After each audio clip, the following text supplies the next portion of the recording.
Excise goods. तो excise tax आपका indirect tax है और ये एक्साइज गुड्स पर लगाया जाता है। Which are specific goods harmful to health और द एनवायरनमेंट। और ये गुड्स हैं वो इस टाइप के होते हैं जो हार्मफुल होते हैं या एनवायरनमेंट के लिए हार्मफुल, हेल्थ या एनवायरनमेंट किसी के लिए भी होते हैं। सिगरेट, शुगर ड्रिंक्स जैसे कोल्ड ड्रिंक वगैरह में cigarette and sugar drinks. Excise tax charge at the point of important import of products. Tax इतना चला दिया उन्होंने मुझे। Excise tax charge at the point of import of products. ये जो है इम्पोर्ट और प्रोडक्शन का चार्ज है सिंपली और rate of 50% to 100% applied only 50 से 100% तक जो है चार्ज किया जा सकता है। एक बार किया जाएगा unlike VAT which is charge at each stage of supply chain. ये एक ही बार मतलब जो प्रोडक्शन कर रहा है तो वो ही चार्ज कर देगा, लेकिन जो वेट होता है वो जैसे जैसे उससे आगे वो सेल होता जाएगा हर कोई इस पर वेट लगाता चला जाता है। इस पर ऐसा नहीं होता, इसमें प्रोडक्शन कर रहा है वो वन टाइम लगाएगा और वो 50% से 100% तक हो सकता है। Business dealing with excise goods must register. अच्छा, मैं जो ना कंसेप्ट बताता हूँ बच्चों को जो भाई हम टैक्स की चोरी रोक सकते हैं, तो ये वाली बात एक्साइज जो है वन टाइम लगता है, यानी जो प्रोडक्शन कर रहा है वो लगा देता है वन टाइम, ठीक है। अब आगे वाला चार्ज नहीं करेगा, तो इसका परसेंटेज तो बढ़ गया है, यहाँ पे 50 से 100 हो गया, लेकिन आगे वालों की लाइबिलिटी खत्म हो गई। अगर हम वेट को भी ऐसे कर दें कि हम एक मोटा मान लें कि भाई इतना रिकवरी हो जाएगा है हमारे पास वेट, तो वेट अगर हम ये GST हम चार्ज करते हैं एक परसेंटेज जो आपका मैन्युफैक्चरिंग के टाइम हो रहा है या उसको, तो फिर आय का सिस्टम उनका ख़त्म हो जाएगा, जो भी चोरी होती है ना। आय की जो मोस्टली रिटेलर जो छोटे वो होते हैं वो चोरी करते हैं या वो ITC रॉन्ग पास आउट करते हैं। तो वो जो स्टार्टिंग उस प्रोडक्ट का जो मैन्युफैक्चरर है या सर्विस प्रोवाइडर वो चार्ज करे, आगे वाले चार्ज ना करे, तो चोरी इसमें खत्म हो जाएगा। Businesses dealing with the excise goods must register, file return and pay the tax to federal tax authority with a non-compliance resulting in penalties। तो यहाँ पर ये है कि जो भी एक्साइज गुड्स में प्रोडक्ट्स में डील करते हैं उन लोगों को रजिस्टर्ड होना पड़ता है टैक्स में, और रिटर्न्स भी फाइल करनी होती है, टैक्स भी जमा करना होता है ना। और नॉन कंप्लाइंस पे उन्हें पेनल्टी भी भरनी पड़ी। नॉन कंप्लाइंस यानी रिटर्न फाइल नहीं की या टैक्स जमा नहीं किया, तो subject to excise tax in year. The following goods are included in the definition of excise goods now subject to excise tax. Tobacco and tobacco products। ये तंबाकू से बनने वाले जो प्रोडक्ट हैं या डायरेक्ट तंबाकू include item under schedule 24 of GCC common custom tariff such जैसे cigarette, cigar and cigarettes, chewing gum, tobacco and rolling tobacco, smoking product, snuff and expanded tobacco. तो ये तंबाकू या तंबाकू से बनने वाली जो प्रोडक्ट्स हैं उन पर चार्ज किया जाएगा।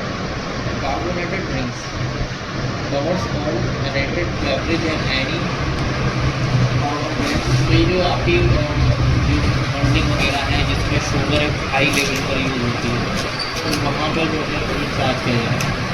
एनर्जी ड्रिंक्स, ठीक है, इलेक्ट्रॉनिक स्मोकिंग डिवाइस है, लिक्विड, कुछ इलेक्ट्रॉनिक स्मोकिंग भी होती है, सिगरेट आती है इलेक्ट्रॉनिक वाली, तो वो भी इसमें आती है, ठीक है। तो ये सारे प्रोडक्ट्स जो हैं इन पर एक्साइज अप्लाई होता है।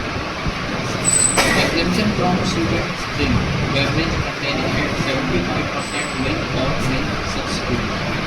अगर किसी प्रोडक्ट में मिल्क की क्वांटिटी ज़्यादा है जो 75% है, उसके अलावा जो है बाकी चीज़ें इंक्लूड हो रही हैं तो वहाँ पर वो एग्जेम्पशन है। जैसे baby formula, baby food, foods for special medical dietary needs, alcoholic beverage, तो 75% से ज़्यादा जो है नेचुरल उसमें प्रोडक्ट है और बाकी वैसे ये एग्जेम्पशन कैटेगरी में आ जाएगा।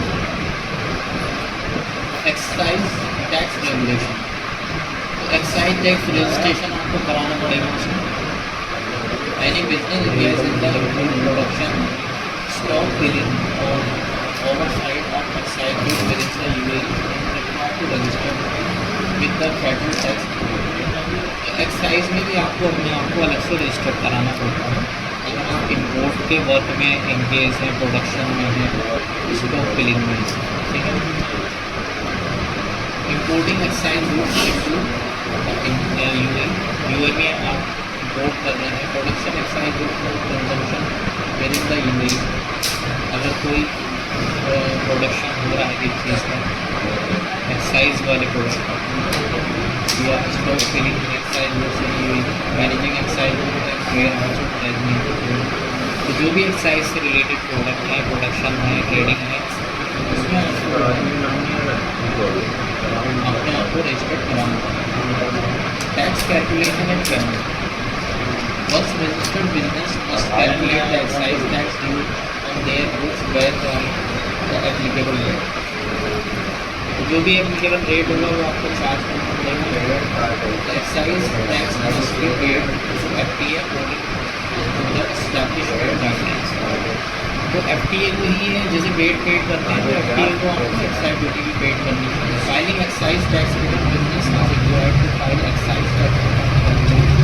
The return must be submitted by 15 days following and for each tax year or tax period pending the amount of excise tax duty and ensuring compliance with all relevant regulations, है ना।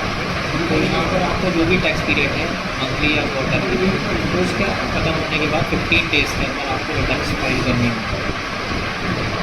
Rate of excise carbonated drinks का 50% आपको charge करना होगा, tobacco का 100%, energy drink का 100, electronic smoking device 100, liquid using electronic smoking device 100, product with added sugar और sweetness इस पर 50%। How to calculate excise tax in the UAE, excise tax in the UAE can be calculated using 2 primary specific method and ad method here इस method कि किस तरह से आपको जो है इसे करना है। जैसे स्पेसिफिक रेट मेथड, 2 तरह के मेथड हैं। Tax rate is applied to each unit of the product. This approach provide clarity since the tax amount per unit is predefined. तो एग्जाम्पल है, सिगरेट के एग्जाम्पल है, retail price is the 20 AED, इस पर excise 0.4 पर cigarette ये charge किया जाएगा। कैलकुलेशन होगी इसकी 20 प्लस ये प्लस 20 सिगरेट, सपोज ये बोला बदल, तो टोटल टैक्स हो गया आपका 28, ठीक है। अच्छा, ये दूसरा मेथड है इसका वैल्यूएशन मेथड जो है, ठीक है। इसमें क्या करेंगे, मान लो रिटेल प्राइस क्या है, एनर्जी ड्रिंक का 10 रुपये, एक्साइज ड्यूटी इस पर 100% लगेगी, ठीक है। तो इस पर 100% लगा देंगे तो इसका 20 टोटल टैक्स होगी। एग्जाम्पल कार्बोनेटेड ड्रिंक्स का एग्जाम्पल है, यहाँ 5 है तो इसका 50% चार्ज हो रहा है। यहाँ पर 5 50 मल्टीप्लाई 5 हो जाएगा, तो ये हो जाएगा आपका 7.5 ये टैक्स, ठीक है। एक्साइज टैक्स एग्जेम्पशन हुई इन प्रोडक्ट्स, ये जो है एक्सपोर्ट एक्साइज गुड्स, तो यहाँ पर ये एग्जेम्पशन है ना, ये पूरी लिस्ट दी गई है उसकी जो एग्जेम्पशन है। अच्छा, इसमें एक चीज़ हो रही है, हमने ये नहीं बताया, इसमें भी एक्साइज ड्यूटी जैसे हमने चार्ज कर ली इस पर, तो अब जो वेट भी चार्ज होगा, तो वेट जो चार्ज होगा वो इसकी इंक्लूडिंग वैल्यू में चार्ज होगा, इंक्लूडिंग वैल्यू, मतलब इसमें आपका जो वैल्यू आ गई उसके ऊपर वेट चार्ज कर देगा, जो भी वैल्यू आ है ना। ऐसा नहीं कि वो टैक्सेबल वैल्यू उसकी बेसिक वैल्यू पे चार्ज होगा, टैक्स लगा के जो वैल्यू आएगी उस पर रेट चार्ज करेंगे।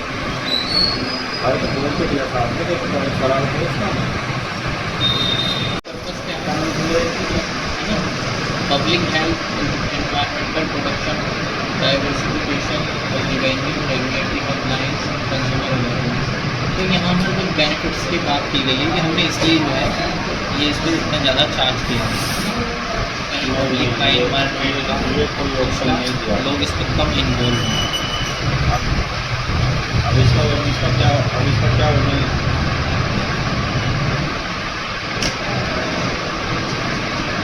और ये पेनल्टीज वगैरह late tax return submission, basic order tax return deadline, अभी अपने आप ही हो जाएगा। अगर आपने रिटर्न फाइल नहीं की है तो 1000 की इस पर लेट फीस लगेगी, और रिपीट करने का 24 मंथ, अगर 2 साल के अंदर रिपीट करने को 2000 की पेनल्टी लग सकती है। टैक्स पेमेंट अगर लेट किया है तो 2% अनपेड, 2% इंटरेस्ट चार्ज किया जाएगा, 2% पर मंथ, ठीक है। तो इस हिसाब से ये आपको इंटरेस्ट भी पेड करना है। इसका बता दिया आपने, यहाँ पे कंपेरिजन, मेरा कंपनी इससे कंपनी ये हुआ है। ठीक है। तो बस ये आपने यहाँ पे कंप्लीट हो गया, ठीक।